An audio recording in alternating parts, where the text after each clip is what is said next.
ఈ వీడియోలో మనం ఎఫ్హెచ్పిఎల్ క్లెయిమ్ ఫామ్స్ ఎలా ఫిల్ చేయాలో చూద్దాం.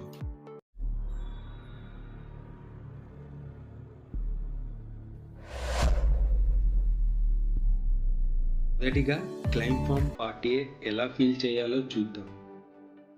క్లెయిమ్ ఫామ్ ఓపెన్ చేయగానే టోటల్గా 7 సెక్షన్స్ ఉంటాయి. Section A details of primary insured. ఇందులో primary policy holder details mention చేయాలి. First one policy number. Policy number insurance కాపీస్లో లేదా మెడికల్ హెల్త్ కార్డులో ఉంటుంది. ఆ నెంబర్ మెన్షన్ చేయాలి. సెకండ్ వన్ ఎస్ఐ నెంబర్ లేదా సర్టిఫికేట్ నెంబర్. ఈ నెంబర్ అవసరం లేదు. Third one company TPID number. Medical health card లేదా ఈ కార్డ్ నెంబర్. ఈ నెంబర్ మెన్షన్ చేయాలి. Name policy holder name mention చేయాలి. అలాగే address, phone number, email ID details కూడా మెన్షన్ చేయాలి. Section B details of insurance history. మీకు ఈ హెల్త్ ఇన్సూరెన్స్ కాకుండా వేరే హెల్త్ ఇన్సూరెన్స్ పాలసీ ఉంటే ఎస్ టిక్ మార్క్ చేయండి లేదా నో టిక్ మార్క్ చేయండి. వేరే హెల్త్ ఇన్సూరెన్స్ పాలసీ ఉంటే బి కాలంలో పాలసీ స్టార్ట్ డేట్ మెన్షన్ చేయండి.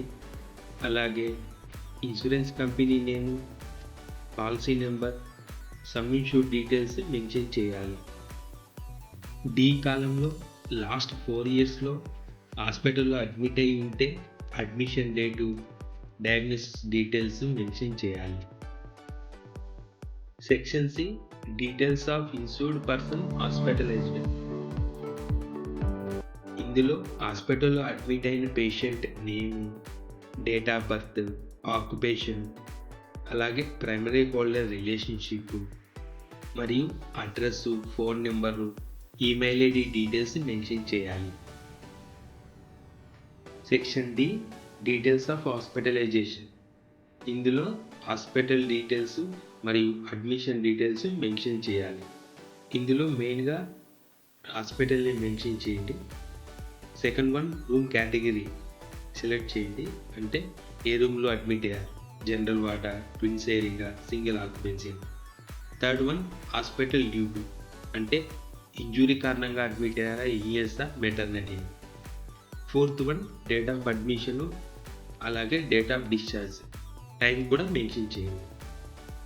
లాస్ట్ వన్ ఒకవేళ ఈ రోడ్ ట్రాఫిక్ యాక్సిడెంట్ అయితే రిపోర్టెడ్ టు పోలీస్ క్లిక్ చేయండి. అలాగే ఎమ్మెల్సీ రిపోర్టు మరియు పోలీస్ ఎఫ్ఐఆర్ అటాచ్ చేశారా లేదా క్లిక్ చేయండి. సెక్షన్ ఈ డీటెయిల్స్ ఆఫ్ క్లెయిమ్.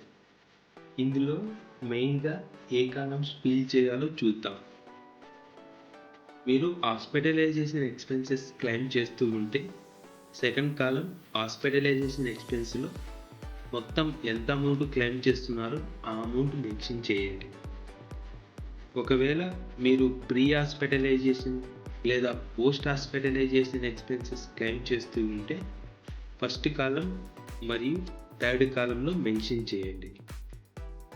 అలాగే లాస్ట్లో టోటల్ అనే ఆప్షన్ ఉంది చూడండి, అక్కడ ఫుల్ అమౌంట్ మెన్షన్ చేయండి.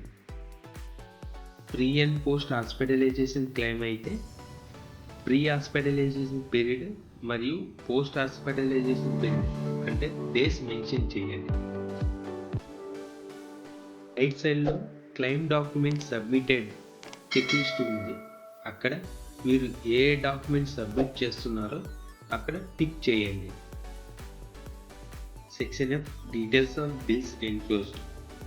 లెఫ్ట్ సైడ్లో bill number, date, issued by details mention చేయాలి. ఎగ్జాంపుల్ ఫార్మసీ బిల్స్లో బిల్ నెంబర్ ఉంటుంది, డేటు ఉంటుంది. ఇష్యూడ్ బై అంటే మెడికల్ షాపా, హాస్పిటలా, డీటెయిల్స్ మెన్షన్ చేయాలి. రైట్ సైడ్లో hospital main bill, pre hospitalisation bill, post hospitalisation bill, అలాగే ఫార్మసీ బిల్స్ ఉంది. అక్కడ హాస్పిటల్ మెయిన్ బిల్ అంటే హాస్పిటల్లో టోటల్గా ఎంత అమౌంట్ అయిందో అక్కడ మెన్షన్ చేయండి. పోస్ట్ హాస్పిటలైజేషన్ అమౌంట్ ఉంటే అక్కడ మెన్షన్ చేయండి. అలాగే ఫైనల్గా ఫార్మసీ బిల్స్ మొత్తం అమౌంట్ మెన్షన్ చేయండి. కింద టోటల్ అని మెన్షన్ చేసి మీరు ఎంత అమౌంట్ క్లెయిమ్ చేస్తున్నారో ఆ అమౌంట్ కూడా మెన్షన్ చేయండి. Last one, details of primary institute bank account. ఇందులో ప్రైమరీ హోల్డర్ ఏ అకౌంట్కి క్లెయిమ్డ్ అమౌంట్ ట్రాన్స్ఫర్ కావాలో ఆ అకౌంట్ నెంబర్, బ్యాంక్ నేమ్, అలాగే పాన్ కార్డ్ నెంబర్ మరియు ఐఎఫ్సి కోడ్ డీటెయిల్స్ మెన్షన్ చేయాలి. Cheque and DD payable details అవసరం లేదు. ఫైనల్గా డేటు, ప్లేసు మరియు ప్రైమరీ హోల్డర్ సిగ్నేచర్ చేయాలి. ఇప్పుడు మనం క్లెయిమ్ ఫామ్ పార్ట్ బి ఎలా ఫిల్ చేయాలో చూద్దాం. Claim form part B hospital fill చేసి ఇస్తుంది. క్లెయిమ్ ఫామ్ పార్ట్ బిలో టోటల్గా 5 సెక్షన్స్ ఉంటాయి. Section A, details of hospital. ఇందులో హాస్పిటల్ డీటెయిల్స్ మెన్షన్ చేయాలి.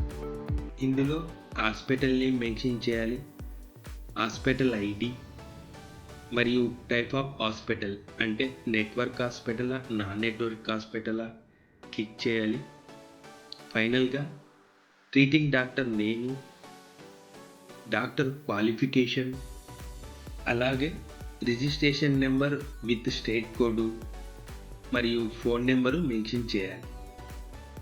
Section B, details of the patient admitted.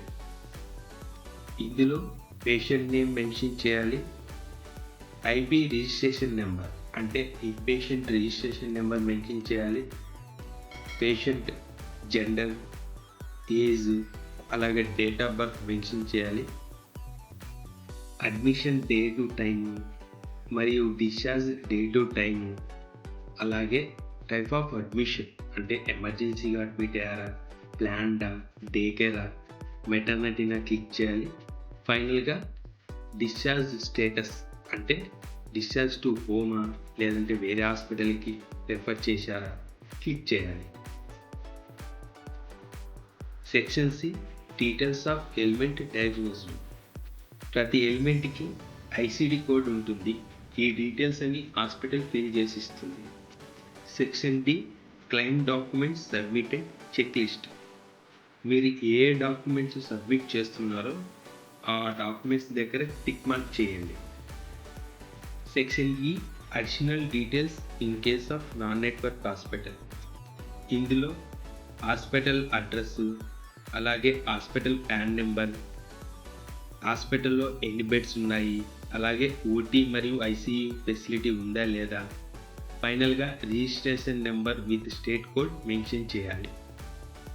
లాస్ట్లో డేటు, ప్లేసు మరియు hospital seal and signature mention చేయాలి. ఈ వీడియో మీకు నచ్చినట్లయితే లైక్, షేర్ అండ్ సబ్స్క్రైబ్ చేయండి.